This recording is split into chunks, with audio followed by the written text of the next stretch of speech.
नमस्कार दर्शक बंधु, चाटशाळीर आव एक नूतन अध्याय आपण मानू बहुत बहुत स्वागत। जहाँकि बड़ देउलर अजଣା कथा प्रभु श्री जगन्नाथंकर एलिया विषय आउ एक अध्याय। ब्रह्मा हेले सुभद्रा। जगन्नाथ मंदिर रे तीन मूर्ति जगन्नाथ, बलभद्र और सुभद्रा पूजा पाउछन्ति। केतेक कहन्ति जगन्नाथ श्रीकृष्ण, बलभद्र बलराम आउ सुभद्रा तांकर भौणी भाव अछन्ति।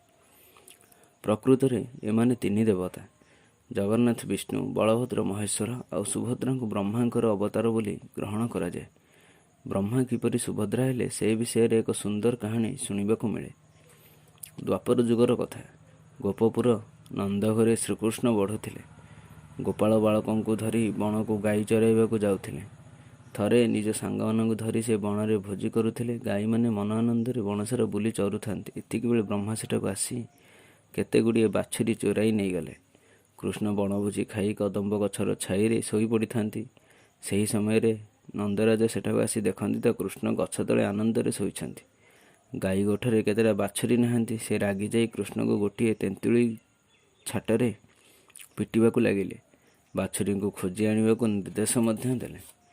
ब्रह्मा जे बाछुरी मानू चोरी करी नैछन्ति से कथा श्रीकृष्ण जानी परिले। से आउ टिके समय डेरी न करी निजर शरीर बाछुरी मानू जात कराइले।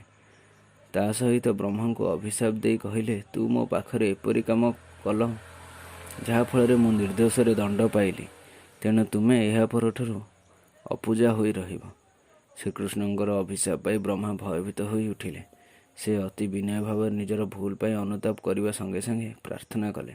श्रीकृष्ण तांकर प्रार्थना संतुष्ट होई कहले, वेदवर, मो अभिशाप तो आउ फेर ना। तेज मु कलिजुगे दारु ब्रह्म रूप से पूजा पाइबी। से समय तुम्हें मो सहित गुप्तर पूजा पाइब। लोक मैंने तुमको चिन्ह न पारि सुभद्रा भाव में पूजा करेंगे, हेले ज्ञानी मैंने तुमको ब्रह्मा भाव में पूजा करेंगे।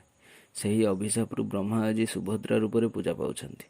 हेले आउ एक मतरे सृष्टि काल ब्रह्मा जितेबाला जीवजगत को सृष्टि कले सेतेबाला जोगमाया तांको सहित मिसिबाकू चाहिए। मात्र ब्रह्मा तांको गालीगुलस कले। जोगमाया एथिरे रागी जाई ब्रह्मा को अभिशाप दे कहले, देख तुम्हें मते अवमानना करना जे समग्र नारी जाति को अवमानना करिछ, सेथिपई तुम्हें स्त्री रूप से जन्म नेब। जोगमाया अभिशाप ब्रह्मा सुभद्रा रूप धारण कले। तेज दर्शक बंधु, यही विषय समाप्त होउछि। जदि आपण माननकु एही भिडियोटी भल लागि थाए तेबे लाइक, शेयर एवं सब्सक्राइब करने को जमा भी भूलिबेनी। धन्यवाद।